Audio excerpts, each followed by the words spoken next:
Alright, so I'm just gonna come out and say it right up front. I think this game rules, and I want to talk about why.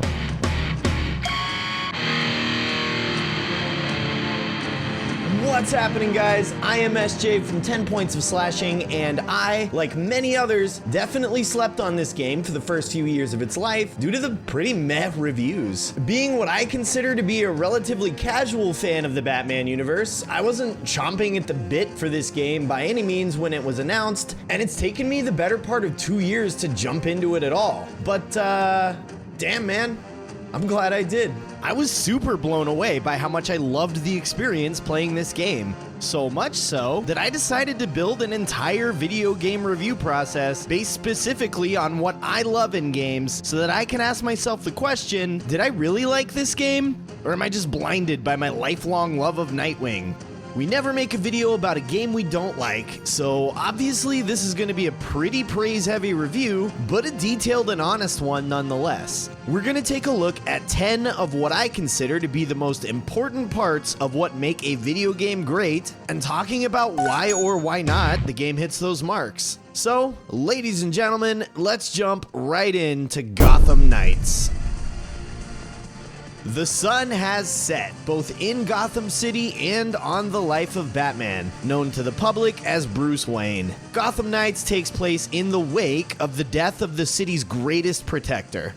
Stepping into the suits of Batman's most well-known prodigies, the player takes on some of the most notorious villains in DC's publication of the legendary hero's adventures, as well as getting quite literally deep into the Gotham underground and exploring some of its darker denizens. I thought that overall, the story was really well done. It was super interesting, and the whole time it felt like an actual investigation. There were definitely a few curveballs that I wasn't expecting, and several times I thought, oh, hold on, how does this connect to that? But by the end of the game, everything did connect, and I didn't feel like there were too many loose ends left to tie up. But for me, what really makes a story stand out is the characters. The two questions I ask before giving a point in this category are, do the characters in the story have their own unique personality, or are they completely generic and soulless? And do I care about these characters enough that the game makes me feel things for these people? And the answer to both of those questions is yeah. Absolutely. The game does put quite a bit of emphasis on establishing each member of the Bat family as their own person with their own history and story. That's one of the coolest things about the game, which I'll be getting more into later, but I do love that Gotham Knights has so much focus on the Gotham Knights. I will say that I wish the characters were implemented more into the story in some capacity. Like, if you primarily have played the game as Nightwing up to a certain point, I think it would have been super cool if maybe the Court of Owls kidnaps Nightwing for one mission and it forces you to play as one of the others, while Nightwing is being tortured or questioning his beliefs or something. Since all four of them level up together, I think this could have been totally feasible, but I digress. All in all, I'm definitely giving the point for the characters. Next up, we'll talk about the conflict in the game. Essentially, I'm asking the same questions that were asked for the characters. Is it clear what's happening, and do I care about it? Gotham Knights opens up with the Bat family picking up on the trail of Batman's last case before he died. In the first story mission, they discover that some kind of creepy fuckery is afoot, and the rest of the investigation is pretty much an attempt to decipher said fuckery. And boy, does it get deciphered. I'm definitely going to award the point for the conflict in Gotham Knights. I love a good investigation in a video game, especially when there's all kinds of interweaving plots and politics that come into play, and when it all pays off in the right way, hell yeah. I cared about what was happening every minute of the game, and there was plenty of clarity in the story. The only times I didn't have that clarity is when the game purposefully wanted me to wonder what the hell was going on. So yeah, full marks for the story. There's definitely things I wish had happened and things that I'd just change in general, but overall I think the story was really well done. Nothing to write home about, but it had some incredible moments that I really enjoyed. Now, let's jump into talking about the gameplay. Gotham Knights puts a majority of its gameplay emphasis on combat and traversal. However, there are a few other super cool gameplay elements that the game brings to the table that led to quite a bit of enjoyment for me. We'll get into more of those things later when I talk about the specifics, but for now I just want to talk about the two most basic and important things I look at when evaluating whether or not a game has good gameplay. First and foremost, is the game fun? Yes. Hell yes. Are there other similar games in the genre that are more fun and did things better than Gotham Knights? Yeah, probably. But I'm not talking about those games, I'm talking about this one. And I was seriously not expecting to have as much fun as I did just playing the game. I fully expected to go into this, play it for the story because I fucking love Nightwing, and then never touch it again. And that is not what happened. I'll put it this way, very rarely do I find myself doing side quests in any game on a first playthrough. I typically play right through the main story the first time and then catch side quests on New Game Plus or a second run through if I liked the game enough to play it again. This game had me doing side quests in the middle of the story simply because I was having fun playing it. Again, I'll definitely talk more on it later when I get into the mechanics, but the level of fluidity between combat and traversal was surprisingly good, and I just had an absolute blast. Gotham Knights absolutely gets the point for fun gameplay. However, I cannot say the same for the next gameplay category. Here's how I typically play games with a difficulty setting. I'll start off on the highest level of difficulty that the game offers me. I'll play the game until the point at which I'm like, yo, this is way too hard right now. I'll then turn the difficulty down to whatever the game's normal setting is, and once I beat the game and have a really solid understanding of its controls and mechanics, I'll go back through for that sweet beat the game on the hardest difficulty achievement. Here's what happened with Gotham Knights. I started the game on hard and didn't turn it down at all until one incredibly frustrating encounter that I am not ashamed to say that I shifted to very easy for, simply because it was annoying. Immediately after that encounter, I changed back to hard and never felt like I needed to change it again. With that said, even with me changing it to very easy at one point in time, I very rarely felt challenged at all. I feel like this would be a good time for me to talk about how I define challenge. I believe in the concept of what I refer to as skill-based challenge, meaning to me, the challenge is about a game only being difficult because I do not yet have the skill to overcome whatever obstacle it's throwing at me. This may be a literal issue of not being the right skill level in an RPG or what have you, but it also might just be an issue with not having a mastery of the controls or a lack of understanding of the game's mechanics. Overcoming an obstacle should never feel like luck. I don't like feeling like I overcame something simply because the enemy AI screwed up or I just, got lucky. I like overcoming that obstacle and being able to say, hell yeah, I did that because I worked towards achieving that and acquired the skill necessary to do it. To me, luck-based challenge is artificial challenge. It's a game being difficult because it's difficult. And for me, overcoming an obstacle should never feel like a war of attrition. I understand that there is a market for people out there that do enjoy the stamina-based challenge kind of gameplay. Just mash this button over and over again until the enemy stops rushing you and you win. I'm not gonna knock that because, again, I know there's a market for that. I, however, am not in that market. Not my cup of tea. And this review reflects that. Case in point, the encounter I was referring to before was the end of the second mission in Harley Quinn's questline, Dr. Q at Monarch Theater. Basically, she throws some super soldiers at you that you have to defeat. The first time I tried this mission, I was admittedly underleveled. I quit the mission and thought, okay, I'm gonna level up to the recommended level and throw myself at this again later. So I did that. I managed to beat the individual fights with the super soldiers. However, after you kill two of them in separate encounters, you are thrown into a fight with both of them while ads swarm you, and you have to periodically break away from the fight to defuse some bombs in the room with you. I quit the mission again and thought, okay, I'm just going to overlevel and throw myself at this again much later. So I did that. I blew through the mission up to the point with both dudes in the bomb room, and it still annoyed the absolute fuck out of me. I hated that I had to keep breaking away from the fight to defuse the bombs, deal with ads, yada yada. So, due to the fact that this was my third attempt at this stupid mission, I was just completely over it, super frustrated, and just wanted to be done with it. I adjusted down to very easy, smoked the hell out of it, turned it back to hard, and carried on with my life. With all that said, I played the game solo for the entirety of my first playthrough. I get that this is a co-op game, and that fight felt like it was specifically designed for more than one player. In fact, I did later play that mission with a friend who was on his first playthrough and on the hard difficulty, and I ain't gonna lie, it was a blast with 2 people. But either way, aside from that and the last boss fight, which was phenomenal, I very rarely felt challenged. And for the only time that I felt like I needed to turn the difficulty down, it wasn't an enjoyable challenge. It really didn't feel like a skill issue to me. Maybe it was, and I'm just being a whiny little bitch about it, but regardless, I'm not going to award the point for challenge to Gotham Knights. This game just really isn't that hard if you're keeping up with your gear. And on that note, let's talk about Gotham Knights mechanics.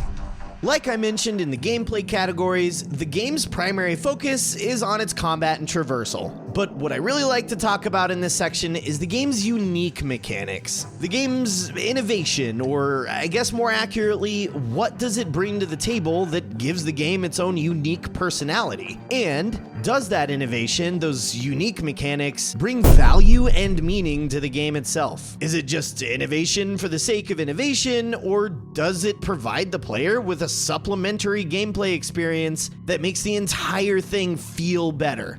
To answer that question, let's talk about what Gotham Knights brought to the table that I felt was unique. First and foremost, the Bat family itself. Each of the 4 main characters, again, brings something different to the table. Their capabilities, their outlook on the world, their backstories, their relationship with Batman. All of those things make it feel like you're playing as a different person when you change characters, which you can do at any point in time. Not only does the game feature drop-in, drop-out co-op, but all 4 characters level up together. So you can drop in or out of the game with different characters whenever you want. I'm going to talk a little bit more on that later, but I'm not exactly the biggest fan of that particular feature. Part of me wishes each character leveled separately, but I digress. The point here is that the game is not about Nightwing. It's not about Robin. It's not about Red Hood. It's not about Batgirl, and it's not about Batman. It's about the Gotham Knights. And that is perfectly reflected in the way the developers designed the whole character swap situation.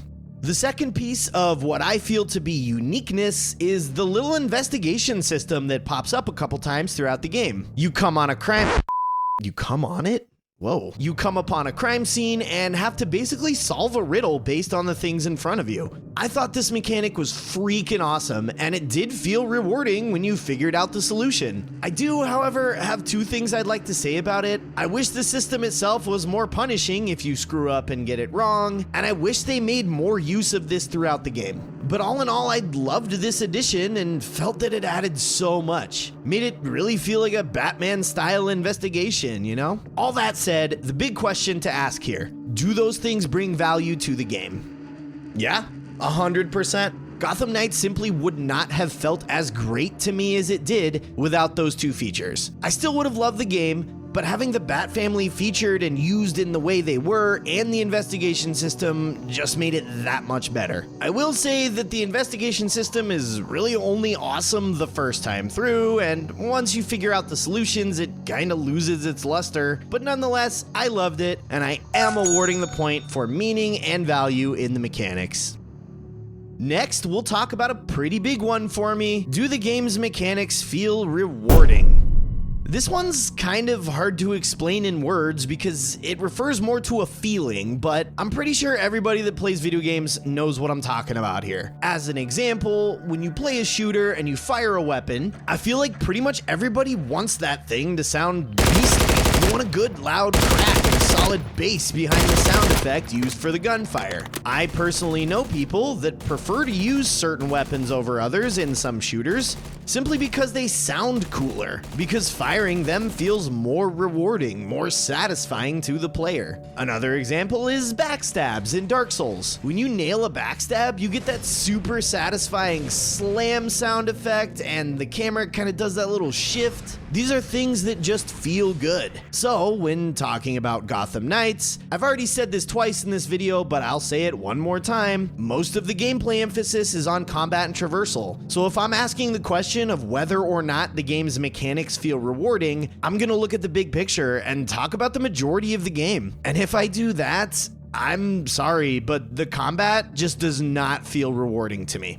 Maybe it's the sound design, maybe it's the animation, maybe it's the lack of a little camera shake. I honestly don't know, but I noticed it immediately in my very first fight in the game. The combat is just missing something, and I can't quite put my finger on it. Maybe if the sound effects were a little chunkier when you hit an enemy or something. I don't know exactly what it is, but for a game whose biggest focus is on combat, a game whose post-game DLCs are literally just the game's combat over and over again, for that system to feel like it's missing something is a big deal to me. I will say that overall, the combat is rewarding enough for me to not completely hate it anyway. I do enjoy fighting enemies. The combos are cool. I like how the abilities work into the combat. Some of the animations are killer, but there's just something missing.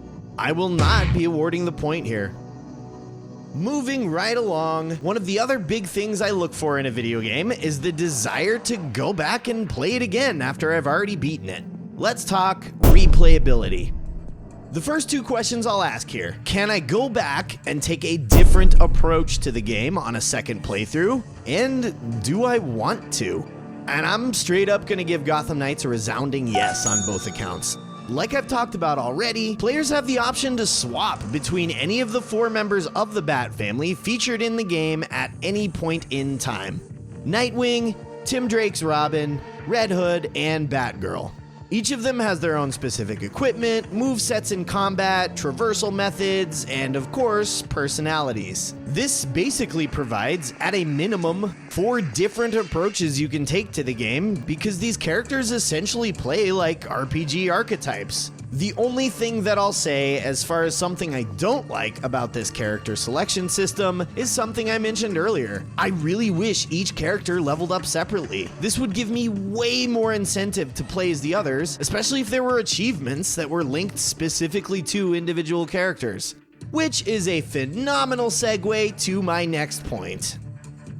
When I play a video game, I love feeling proud about shit. I love feeling like I accomplished something. And while there are quite a few games out there that do that for me just in the gameplay alone, the real game changer, the thing that I really want to talk about here, is achievements. I fucking love achievements. I've talked about it in content in the past, but I absolutely love chasing achievements in the games that I love. If I decide that I am a huge fan of a video game, I will make it my mission to get the Platinum Trophy or All Achievements achievement or what have you in that game, for several reasons. A, it makes me play the game more, which obviously I'm into that idea, and B, it's just a point of pride for me. And what I really love is the off-the-wall, really clever achievements, like get to the top of whatever tower and do a specific emote or something. Stuff you have to actually make an effort to go do, stuff you can't just trip over. For reference, I think the recent Tomb Raider remaster has some of the all-time best achievements in that kind of realm. And surprise, surprise, I did enjoy this game enough to commit to getting the Platinum. As of the recording of this audio, all I have left towards the Platinum in Gotham Knights is the collectible stuff. So, let's ask the 2 big questions. Does Gotham Knights give me a sense of accomplishment and pride? And does it have a cool, clever achievements list? Look, I don't do half points in these reviews. The whole point of this system is that these are yes or no questions. Does the game deliver or not? So I'll say this: I did feel a sense of accomplishment when I took down the final boss, especially since I was playing on hard, but that was pretty much it. for the whole game. And to be perfectly honest, the achievements list is very much just complete the game type stuff. Yes, I am having an absolute blast going after these achievements, but there's really nothing there to write home about. Defeat 30 of this enemy and find all 60 of these collectibles just doesn't do it for me, man. So it does hurt a little to do this, but I am gonna say no point here. The last category we'll discuss is engagement. What we're talking about here is basically just, do I feel engaged while playing the game? Do I feel like I've stepped away from reality into another world that is enjoyable to be a part of? Does the game at any point in time aggressively remind me that I am in fact playing a video game and not partaking in an immersive entertainment experience? This category is typically defined by two things for me. The first of which being pretty obvious. Is the game immersive? I'll be honest with you, I'm a pretty cheap date as far as this one goes. The only qualifier I have for issuing this point is, was there an excess of immersion breaking shit in the game? And look, I'm not talking about like tutorial stuff or button prompts or anything like that. I'm talking about stuff that straight up takes me out of the game story and reminds me that this is all fictional. When that kind of thing happens, it's hard for me to immerse myself in the world again. Best example I can give is the pretty infamous pawn dialogue in the original Dragon's Dogma. When you encounter a pack of wolves, your NPC followers may start screaming at you, "Wolves are weak to fire! Take advantage of this arbitrary video game mechanic to defeat the video game enemy in this video game!" and other such ridiculous things. It just immediately takes me out of the experience. So, does Gotham Knights have any moments like that break the immersion for me? No, I didn't really experience anything like that over 2 playthroughs. Overall, it felt like a pretty immersive experience. Yes, it's a video game, and there's a suspension of disbelief that has to happen when you're grapple hooking from building to building in a supersuit. But I never ran into anything that completely took me out of the world. So, point awarded for immersion. And last but not least, is the game paced well?